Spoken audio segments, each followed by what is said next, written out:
বাংলা নববর্ষ উদযাপনের পঞ্চম ও সমাপনী দিনে বর্ণিল আয়োজনে মুখর বাংলাদেশ শিল্পকলা একাডেমি। নাচ, গান, লোকসঙ্গীত, ক্ষুদ্র নৃগোষ্ঠীর পরিবেশনা থেকে শুরু করে তারকা শিল্পীদের অংশগ্রহণে জমে ওঠে উৎসব। বিস্তারিত সুমাইয়া খানের রিপোর্টে।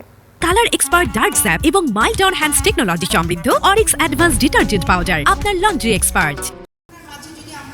পহেলা বৈশাখের আনন্দ ছড়িয়ে দিতে 5 দিনব্যাপী বাংলা নববর্ষ 1433 উদযাপনের শেষ দিনে উৎসবমুখর পরিবেশ ছিল জাতীয় নাট্যশালা মিলনায়তনে।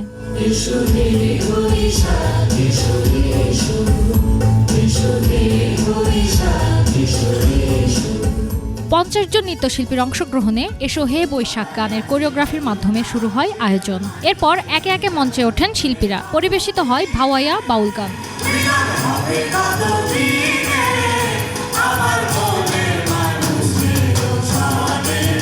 ক্ষুদ্র নৃগোষ্ঠী শিল্পীদের সঙ্গীত ও নাচ দর্শকদের বাড়তি আনন্দ দেয়। এছাড়া বিভিন্ন দলীয় নাচ শিল্পকলা একাডেমির কণ্ঠশিল্পীরা, যন্ত্রশিল্পীদের পরিবেশনায় মুখর হয়ে ওঠে মিলনায়তন।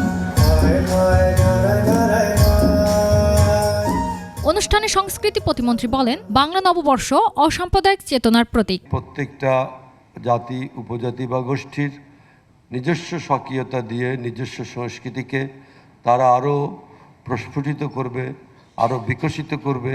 এটা হচ্ছে আমাদের একেবারে মূল আমাদের উদ্দেশ্য। সুমাইয়া খান, 21 টেলিভিশন, ঢাকা।